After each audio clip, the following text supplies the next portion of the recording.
Oui, donc oui, après que j'ai parlé, il y aura un petit temps de questions. Donc si vous avez des questions, réflexions qui viennent pendant que je parle, vous pouvez les noter. Puis sinon, on pourra aussi discuter à la fin en 1-1 s'il y a des choses que vous voulez ajouter ou me raconter. En tout cas, je suis très contente d'être ici. C'est la première fois que je viens aux Utins, donc je découvre. Et donc j'ai déjà été présentée. Merci pour, pour ce beau CV que tu m'as fait. Donc c'est vrai que la thématique des abus, c'est une thématique qui me tient très à cœur. Et puis à côté de ça, je parle aussi des questions de genre et de sexualité. Mon désir, c'est de pouvoir bâtir des ponts entre l'Église et les questions brûlantes d'aujourd'hui, parce que je vois vraiment que l'Évangile reste une bonne nouvelle. Et là où parfois on peut se sentir complètement dépassé, submergé, où on se dit comment notre éthique chrétienne, comment cette Bible qu'on tient entre les mains peut apporter des solutions par rapport à toutes les problématiques qu'on voit aujourd'hui. Moi, je vois un Dieu qui est plein de sagesse, de créativité, un Dieu qui est actuel et qui peut aussi nous donner des pistes pour aujourd'hui. Donc j'espère que ça va vous donner de l'espérance malgré le thème qui est un peu lourd. Mais c'est pour ça qu'on l'a mis en lien avec la culture du royaume. Culture de l'abus versus culture du royaume. Donc peut-être pour commencer, je trouve toujours important de rappeler que parler des abus ou parler des violences, hein, c'est pas importer un débat de société dans nos églises, c'est pas de faire juste du militantisme, c'est revenir au message de l'Évangile. Il y a ce passage dans Éphésiens 5:11 qui dit « Ne prenez point part aux œuvres infructueuses des ténèbres, mais plutôt condamnez-les ». Pour moi, là, il y a deux éléments à ressortir hein, de ce passage. C'est à la fois de ne pas prendre part, mais aussi de les dénoncer. Donc, il y a une démarche aussi, une mise en action à avoir par rapport notamment à ces thématiques des abus et des violences. Et ce que je crois, et ce qu'on croit aussi dans le cadre de mon travail avec Dignity, c'est que les églises, elles ne devraient pas juste réagir quand il y a un scandale qui éclate, mais elles devraient agir parce que c'est ce que l'Évangile nous appelle à faire, hein, marcher dans la lumière, marcher dans la vérité, la justice et la restauration aussi des personnes victimes et des auteurs de violences, d'une manière différente. Donc aussi un autre élément peut-être à redire, c'est juste de rappeler que les violences, les abus, les statistiques en tout cas qui sont assez dramatique. Je vais vous donner quelques chiffres juste après. Elle ne s'arrête pas à la porte de nos églises, hein. Dans nos églises, on a des personnes qui ont vécu des abus, qui vivent des abus actuellement. Il y a aussi des personnes qui ont été auteurs de violences ou qui le sont maintenant. Et je pense que ça, on a parfois de la difficulté à le réaliser. C'est pour ça que je suis consciente que ce sujet peut remuer aussi certaines choses. Donc, si vous avez besoin de sortir, prendre l'air, si c'est un peu trop lourd, n'hésitez pas. Et puis, je le dis pour commencer, mais nous, on a une ressource Dignity, donc vous pouvez aller sur notre site internet et puis nous contacter si vous avez vécu des violences et on va vous rediriger vers des conseillers, conseillères en relation d'aide. Puis il y a aussi le large, juste à l'étage. Donc ça, c'est tout proche de vous et c'est un encouragement s'il y a quelque chose qui revient à la surface de ne pas rester seul par rapport à ça. Ce qui est mis à la lumière peut être guéri. Et puis c'est vrai qu'on on a pu observer que pendant longtemps, l'Église a plutôt fait le choix du silence, hein, peut-être par peur de diviser, de faire des vagues en parlant des abus, peut-être par moments aussi par désir de préserver une image un peu de sainteté, préserver sa réputation, ou parce qu'il était difficile aussi d'imaginer que ça puisse se passer chez nous, hein. On n'arrive pas à y croire, on se dit entre chrétiens et chrétiennes, il n'y a pas d'abus, il n'y a pas de violence, mais malheureusement, c'est aussi chez nous que ça se passe. Mais ce qu'il faut savoir, c'est que le silence, il n'est jamais neutre. Et le silence, il ne protège pas les victimes et il ne protège pas les communautés. Depuis quelques années, moi, je vois une évolution progressive et positive dans les églises, que ce soit catholiques, réformées, orthodoxes, évangéliques, avec lesquelles on travaille, avec des chartes, des protocoles. Donc, je vois qu'il y a un mouvement et je veux vous encourager, nous encourager à entrer dans ce mouvement. Et puis j'ai terminé en disant qu'aujourd'hui, mon idée, ce n'est pas de culpabiliser, mais de nous responsabiliser. Alors, avant de parler un petit peu de la culture du royaume dans ce domaine-là, on va expliquer un petit peu ce que c'est cette culture de l'abus et puis donner un petit cadre aussi par rapport à la réalité des violences et des abus. Donc déjà dire que les violences, ce ne sont pas juste des actes isolés. Moi, j'ai grandi en lisant les journaux, maintenant ça ne se fait plus trop, hein, les journaux papier, avec la rubrique faits divers, et puis avec quelques histoires de violence, une joggeuse qui était attaquée dans la forêt, ou un homme qui avait battu sa femme. Donc pour moi, ça faisait partie, hein, de ces faits divers. Et plus j'avance, plus je creuse ces sujets, plus je réalise à quel point c'est un phénomène qui est global, hein. Ça touche toutes les classes sociales, ça touche tous les milieux, toutes les églises. Euh, donc, euh, donc ça, c'est peut-être important de le dire pour commencer. Je voulais vous mettre quelques chiffres ici. Je ne vais pas les détailler, hein, mais c'est pour juste prendre compte un peu de l'ampleur de cette réalité des abus et des violences, hein. Là, ce sont des chiffres en Suisse. Puis on dit qu'ils sont d'ailleurs sous-estimés. Si on prend juste la question des violences conjugales, on dit qu'une femme sur 5 subit des violences conjugales au cours de sa vie. Et les hommes sont aussi concernés. On dit qu'en moyenne, entre 6 000 à 7 000 hommes sont victimes chaque année. Euh, En 2025, on a eu un chiffre particulièrement élevé. Il y a eu 28 féminicides recensés, c'est-à-dire 28 femmes qui ont été tuées par leur conjoint ou ex-conjoint. Si on parle des violences sexuelles, on parle d'une femme sur 3, d'un homme sur 6, d'un enfant sur 5. Je vous laisse un peu faire le calcul. Quand on entre dans une pièce, moi j'ai fait des remplacements scolaires, ça me glaçait le sang, hein, parfois d'entrer dans une classe et me dire qu'est-ce que ça représente, un enfant sur 5. Les violences sexuelles, hein, ça inclut bien sûr ce qu'on peut imaginer, mais aussi tous des actes sans contact physique. Parfois, on parle même de violences quand des enfants ont grandi dans des contextes familiaux où on ne respectait pas leur pudeur, où il n'y avait aucune notion d'intimité. Donc ça peut prendre différentes formes. Et puis ce qu'on voit dans le cas des violences sexuelles, c'est que malheureusement, 85% des victimes sont abusées par quelqu'un qu'elles connaissent, de leur entourage proche. Et la grande majorité de ces violences se passent dans la famille. Donc l'Église, elle a souvent eu bon dos, hein. On dit l'Église, l'Église, l'Église, mais le premier lieu de violence, c'est d'abord la famille. Puis peut-être que vous vous dites, ah, on en a un peu marre, il y a eu MeToo, il y a eu tous ces mouvements féministes. Et je crois que c'est bien que je vous redise qu'on est dans une culture encore vraiment marquée par le silence, par le tabou.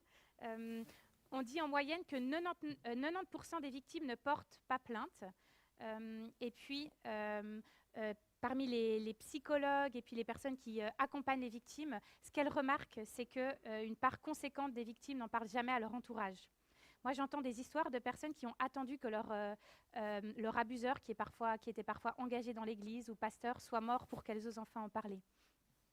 Puis il y a aussi les abus psychologiques, hein, abus spirituels, dont on commence un peu à parler plus. C'est très difficile d'avoir des chiffres, ils sont sous-recensés. Par contre, ce qu'il faut savoir, c'est que même s'ils sont invisibles, ils peuvent avoir des conséquences qui sont tout aussi dévastatrices que des violences physiques ou violences sexuelles. Donc là, je vous ai mis quelques exemples des formes dont peut prendre les violences, hein, violences verbales, des insultes, des menaces, violences psychologiques, hein, ça peut être traitement chaud-froid, quelqu'un qui va vous donner beaucoup d'amour et puis ensuite qui va être plutôt dans le retrait, la violence physique, sexuelle, économique, ça on le voit aussi beaucoup, notamment pour des personnes aussi migrantes qui subissent d'autres formes de violence, mais qui ne peuvent pas sortir, par exemple, d'une relation abusive parce qu'elles sont dépendantes économiquement, il y a des pressions aussi à ce niveau-là. Violence administrative, moi je le vois notamment à Lausanne, hein, des prostituées qui se sont vues confisquer leurs papiers et qui sont contraintes de devoir rester dans la prostitution. Sociale, c'est ce qu'on voit aussi dans des dérives un peu sectaires, d'isoler. Et puis spirituel, c'est utiliser le nom de Dieu, la Bible, pour abuser, dominer. Donc voilà, ça c'était un petit cadre. Et puis pour définir ce qu'est un abus, donc on va user de manière excessive ou injuste ou illégitime un pouvoir, une autorité, une confiance ou une situation, et ça va causer un tort. Ça peut être un tort physique, un tort moral, un tort psychologique, financier, social ou spirituel. Et ce qu'il y a de commun dans tous les cas d'abus, c'est qu'il y a une limite qui est franchie. On va sentir qu'on a dépassé une limite par rapport à la personne qui est en face de nous, sans que cette personne-là ait donné son consentement. Et nous, c'est d'ailleurs pour ça qu'on s'appelle Dignity dans notre association, c'est qu'on voit vraiment que l'abus, ça crée une atteinte profonde à la dignité. Il y a Paul Young avec qui je suis en contact notamment dans le cadre de l'association, qui lui a subi, c'est l'auteur de La Cabane, si certaines l'ont lu. Lui, il a subi des violences sexuelles pendant l'enfance et il dit l'abus, ça dit à la victime, tu n'es rien, tu n'es qu'un objet. Donc il y a une négation de la personne, négation du fait qu'on a en face de nous quelqu'un qui est porteur de l'image de Dieu. Et chaque abus, ça crée un avant et un après. Je vous parlerai après de la restauration, hein. Ça, c'est sûr qu'il y a une restauration, il y a une espérance pour les victimes, mais il y a un trauma qui est réel. Donc, la culture de l'abus. Ce qu'on voit, hein, comme je vous disais, on est face à des statistiques assez impressionnantes, énormément de violence. Pourtant, on est dans une culture aussi ici en Suisse où les violences, les abus tendent à être minimisés ou tolérés. On accepte qu'ils fassent un peu partie du paysage, hein. Il y a aussi un silence souvent des institutions. On l'a vu dans le cinéma il y a quelques années, on le voit aussi dans nos églises, on le voit aussi dans des contextes sportifs. Chez les victimes, il y a souvent une peur des représailles. Ce que je vois beaucoup, c'est des victimes qui ont peur de parler parce qu'elles ont peur que ça leur retombe dessus, hein. L'impunité des auteurs, la manipulation, le contrôle, par exemple, des victimes qui ont été amenées à signer des clauses de confidentialité qui ne peuvent plus parler. On va aussi les culpabiliser. Et puis ça va progressivement amener une normalisation aussi de ces comportements-là. Donc on est dans une culture qui n'est pas du tout propice à l'ouverture d'un dialogue autour de ces questions et puis aussi l'ouverture de la parole. Et pour moi, c'est pour ça qu'il y a une invitation en tant qu'Église de pouvoir être ambassadeur, ambassadrice de cette culture du royaume qui s'oppose complètement à cette culture de l'abus. Ce que je vois dans l'Église, hein, quelques éléments, je dirais, on a un peu des spécificités aussi dans notre culture de l'abus dans les églises. C'est qu'on va être amené parfois à instrumentaliser, utiliser des textes bibliques pour faire taire les gens, hein. Je le vois dans des contextes de femmes qui sont abusées en disant « Femmes, soumettez-vous à vos maris » ou « Votre corps appartient à votre conjoint » pour justifier des pratiques violentes. Des histoires d'abus aussi dans la Bible qui sont parfois édulcorées. Je pense notamment à l'histoire de Esther qu'on présente comme une histoire de prince et de princesse, parfois un conte de fées, alors que c'est quand même une femme qui était sortie de son contexte culturel, sortie de sa famille pour aller dans le palais d'un roi qu'il a mis dans un harem. Il a testé parmi plusieurs femmes laquelle lui semblait être la plus désirable pour ensuite choisir Esther. Dieu lui a fait grâce, elle a été une voix puissante pour libérer son peuple, hein, mais ce n'est pas une histoire de princesse. Et je pense que parfois dans nos églises, on a un peu tendance à édulcorer la violence.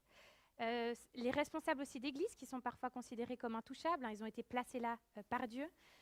Les abus qui sont interprétés comme un péché partagé, hein. Moi, je l'ai vu dans des situations où il y avait des affaires d'abus sexuels et on parlait d'immoralité sexuelle, ce qui crée un peu un flou. On se dit, voilà, est-ce qu'il y a une responsabilité aussi de la victime?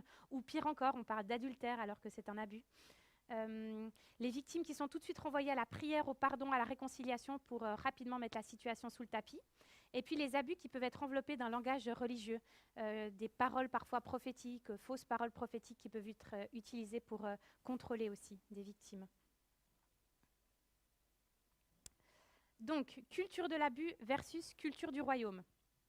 Ce que j'aime bien rappeler, c'est que Jésus c'était et c'est le berger parfait, hein, c'est le seul qui peut prendre parfaitement soin de son troupeau. Mais lui, il nous invite dans la parole à continuer ce mandat-là, à prendre soin de son troupeau. Et puis, je crois que ça passe par le fait de prendre soin des brebis et reconnaître les loups et ne pas devenir nous-mêmes des loups. Donc ça, c'est peut-être une image dont on peut se rappeler aujourd'hui. Alors, je vous propose quelques petites illustrations qu'on avait fait avec l'association Dignity, qu'on a présenté cette année une conférence qu'on a organisée sur les abus. Pour les personnes plus visuelles, peut-être que ça va vous aider. Alors, on a fait quelques images avec les brebis. On trouve que c'est assez parlant, c'est caricatural, hein. C'est toujours plus complexe que ça, mais ça permet juste de garder quelques images en tête. Donc, dans la culture de l'abus, c'est quoi la vision du pouvoir? On voit cette brebis qui est debout, qui écrase toutes les autres brebis. Ce qu'on voit, c'est que dans une culture de l'abus, le pouvoir, il est concentré en quelques personnes. L'autorité, elle est incontestable. On oublie que c'est Jésus la tête de l'Église. Ça devient des êtres humains qui se mettent à la tête de l'Église. La domination, elle remplace le service.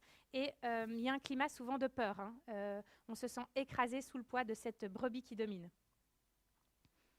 Et puis, si on compare avec la culture du royaume, ça, c'est l'exemple parfait de Jésus, hein.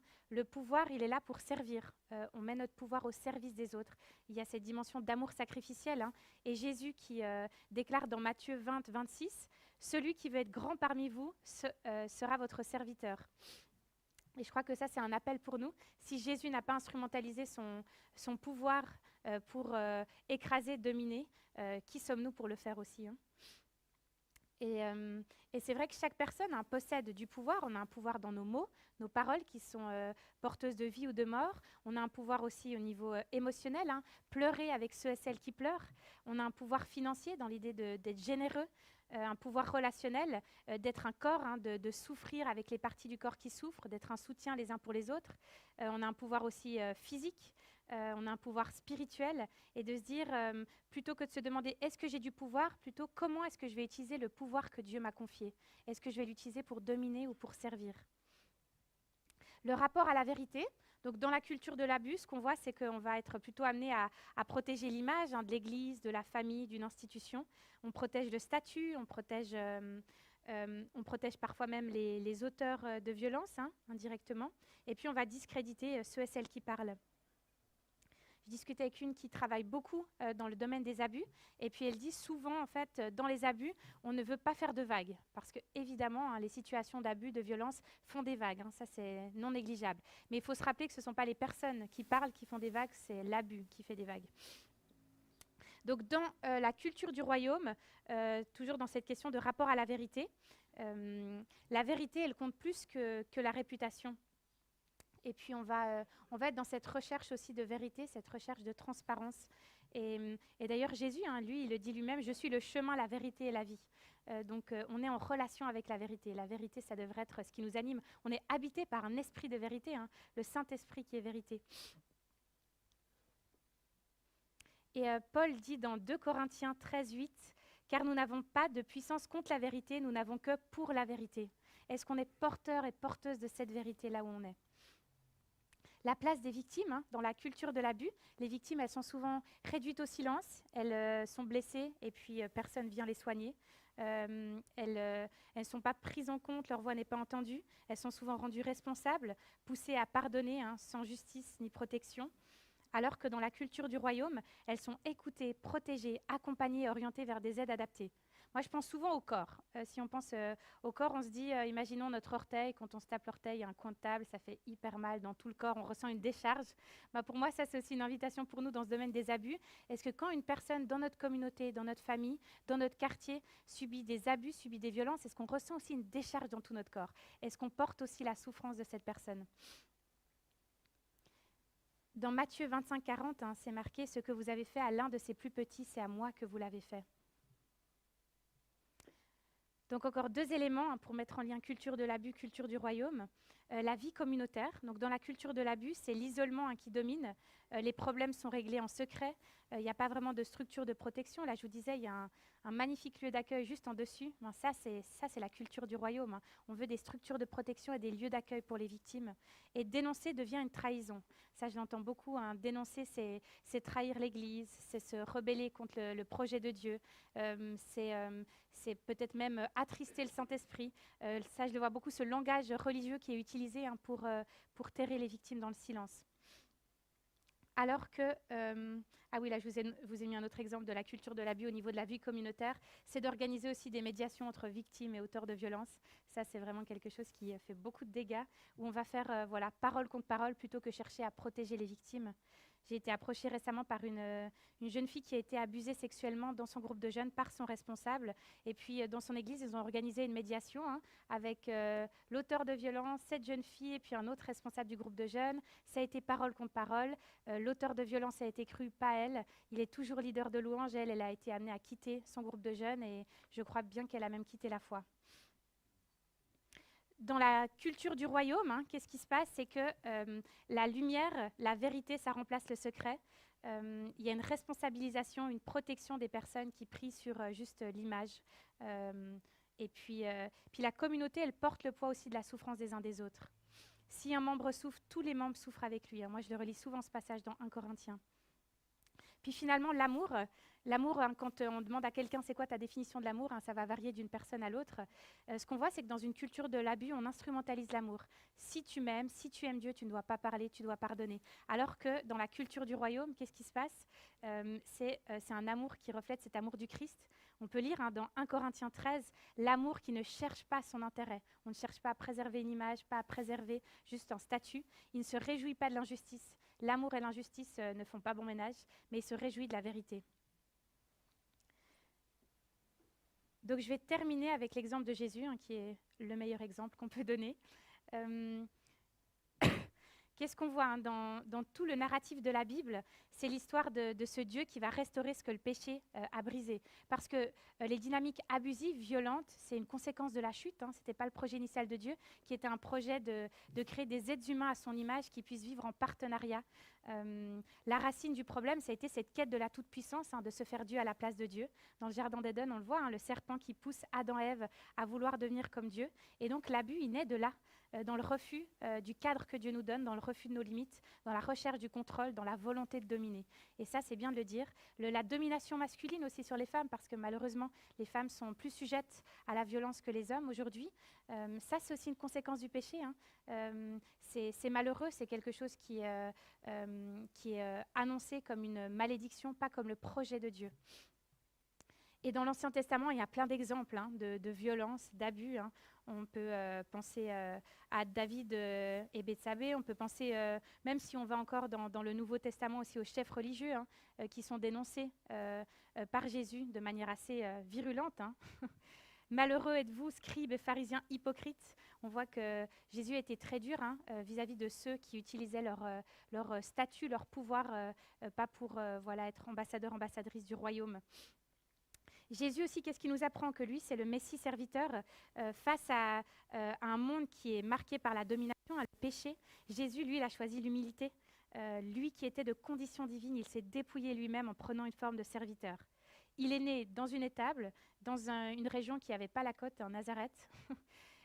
Il entre sur un âne à Jérusalem, il lave les pieds de ses disciples, il défend les personnes marginalisées, la femme adultère, la samaritaine, les lépreux, les aveugles, les enfants, les femmes exclues. C'est très loin hein, de ces images qu'on peut voir aujourd'hui de personnes qui utilisent leur pouvoir pour abuser. Il l'utilise pour relever, jamais pour dominer. Et puis quand Satan le tente dans le désert, hein, il lui propose la domination, Jésus refuse. Alors qu'il jeûnait. Hein. Moi, je peux vous dire, j'ai jeûné en début d'année, j'étais fébrile. Hein, et pourtant, c'était que 3 jours. Si Satan m'avait tenté, je pense que j'aurais été une proie facile à ce moment-là. Donc là où Adam, Ève ont échoué, là où le peuple de Dieu Israël a échoué, là où nous échouons souvent, hein, Jésus, lui, ça a été le seul humain, la seule personne qui n'a jamais péché et qui est demeurée fidèle aussi. La dignité humaine, ça, je trouve que Jésus l'a tellement porté. Moi, je suis face à beaucoup de situations d'abus où il n'y a pas de justice terrestre. Moi, je souhaite à ce que la justice puisse être faite, mais on voit souvent que ce n'est pas le cas. Et ce qui me touche tellement, c'est de voir ce Jésus qui porte quelque chose de cette justice du royaume qui restaure la dignité. Alors que sur terre, on ne voit pas toujours les victimes voir justice leur être rendue. Ce qu'on peut leur dire, c'est qu'il y a une restauration de leur dignité qui est possible en Dieu et que Dieu fait justice et fera justice. Et puis il y a une restauration aussi, de rappeler que notre première identité, elle est en Christ. Hein. Dieu nous a créés à l'image de Dieu. Le péché est venu comme amener une distorsion là-dedans. Et l'apôtre Paul, hein, dans Galates 3,28, qui dit « Il n'y a plus ni juif, ni grec, ni esclave, ni libre, il n'y a plus ni homme, ni femme, car vous êtes tous un en Jésus-Christ. » C'est un rappel que notre première identité, ce qui est notre source aussi, c'est Christ, hein, c'est le fait qu'on a été créé à l'image de Dieu et appelé à refléter Christ. Il y a aussi un passage magnifique dans... souvent, on le lit en se disant seulement c'est voilà, Jésus qui se met en colère dans le temple. On en parle hein, de cette colère-là de Jésus face à la profanation du temple. Mais je trouve quelque chose qu'on oublie, c'est que nous sommes son temple. Il a choisi de faire demeurer son esprit en nous. Et le Saint-Esprit, l'année passée, me parlait souvent de ça, de me dire, de même manière que Jésus s'est mis profondément en colère, dans une sainte colère, face à la profanation du temple de son Père qui était devenu un lieu de marchandage. Combien encore il se met en colère quand nos corps, qui sont un lieu sacré, un lieu où demeure le Saint-Esprit, sont abusés et violentés? Est-ce que nous sommes habités d'une sainte colère quand le corps des uns et des autres est abusé ou violenté?